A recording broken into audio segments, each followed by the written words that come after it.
Tu veux comprendre en un coup d'œil où en est Adidas, ses forces réelles, ses faiblesses cachées, et comment la marque peut gagner face à Nike d'ici 2030. Dans cette vidéo, je t'explique tout, simplement et concrètement. Au programme, présentation rapide, histoire et tournant clé, SWOT complet, pestel, innovation et RS perluettant.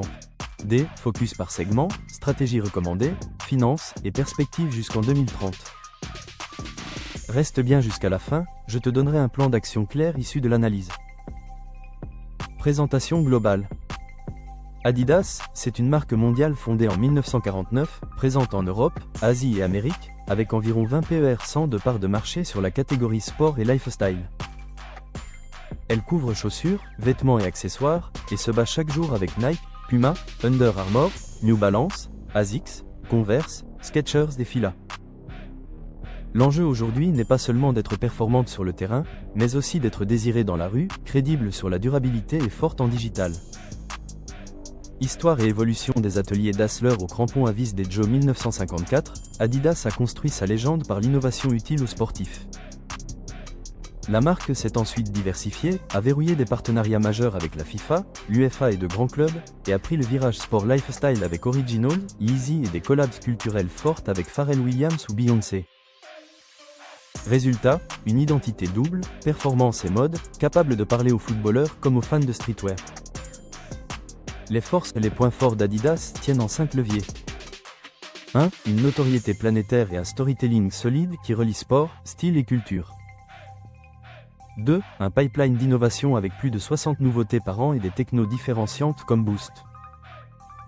3. Des partenariats ultra visibles avec des athlètes, des clubs et des artistes qui créent l'événement.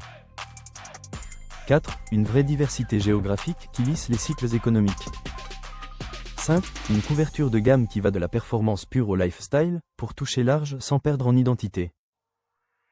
Les faiblesses restent que la marque a des angles morts. D'abord, des prix perçus comme élevés sur certaines lignes, ce qui peut freiner l'accès. Ensuite, des critiques récurrentes sur la délocalisation et, parfois, une qualité jugée inégale selon les segments. Troisième point, une réactivité perfectible aux tendances très volatiles de la mode, un vrai sujet quand le tempo culturel s'accélère. Enfin, l'ombre de la fast fashion pèse sur l'image durable, alors même qu'Adidas investit dans l'éco-responsabilité. RSE et durabilité. Adidas a engagé des chantiers concrets. Partenariat parlé avec des plastiques océans, objectif zéro plastique vierge à terme, initiative d'économie circulaire et audit renforcé des fournisseurs. Le défi n'est plus d'annoncer, mais d'industrialiser ses promesses à grande échelle, pour transformer l'ESG en avantage concurrentiel tangible. La crédibilité se gagnera par la preuve produit, la transparence supply chain et la mesure d'impact.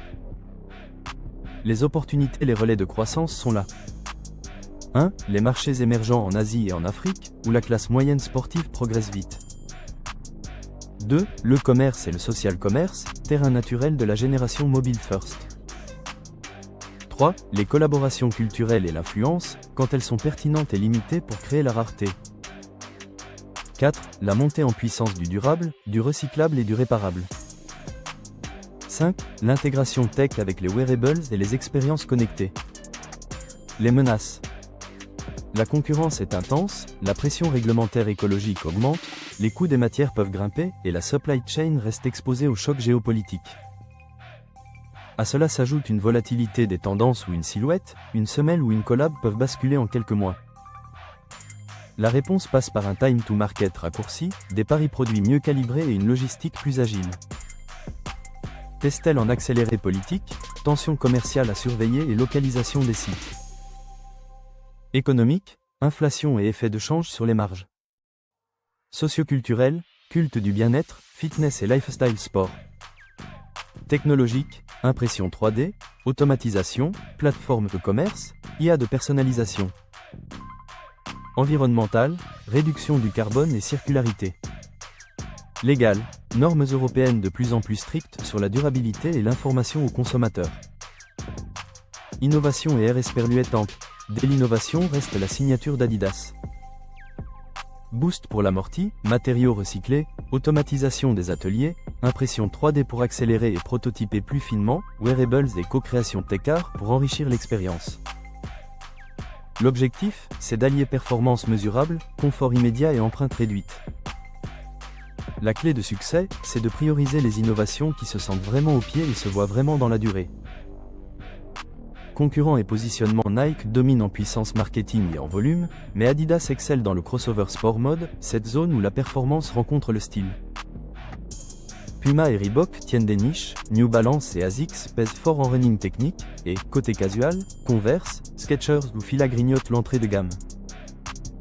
Adidas gagne quand elle orchestre ses deux faces, athlétique et lifestyle, avec une clarté d'offre par segment. Segment clé football, visibilité maximale via FIFA, UEFA et clubs iconiques, avec des lignes Predator et Copa qui incarnent l'ADN.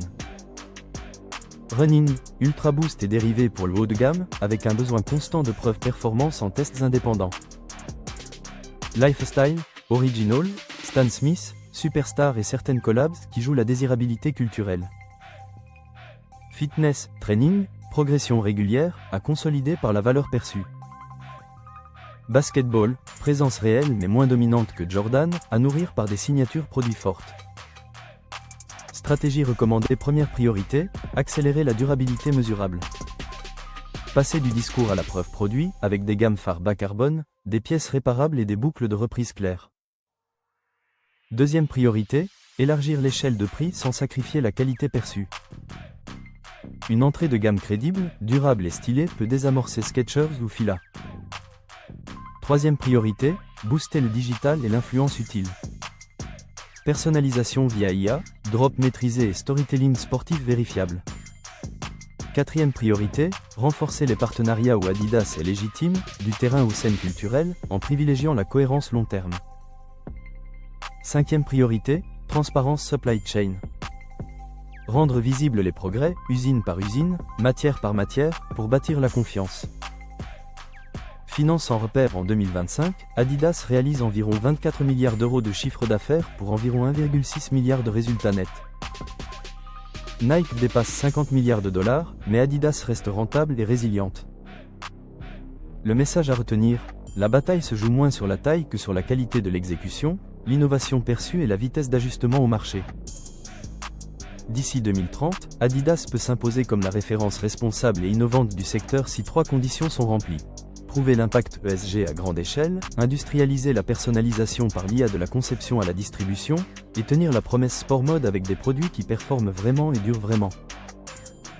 C'est l'équation désirabilité plus durabilité plus performance. En résumé, Adidas a une notoriété énorme, un moteur d'innovation crédible et des cartes maîtresses en football, running et lifestyle. Ces défis sont connus, perception prix, réactivité aux tendances et crédibilité durable à grande échelle. Les opportunités sont nettes, émergents, e-commerce, influence sélective, produits circulaires et tech connectés.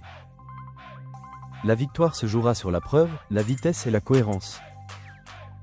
Si tu prépares le BTS Assurance ou que tu veux progresser sur l'analyse stratégique d'entreprise, télécharge mon e-book de révision complet, le lien est en description. Abonne-toi à la chaîne, active les notifications pour ne rien manquer des prochaines analyses, et dis-moi en commentaire, sur quel segment Adidas doit-elle investir en priorité selon toi, running, football ou lifestyle, et pourquoi ?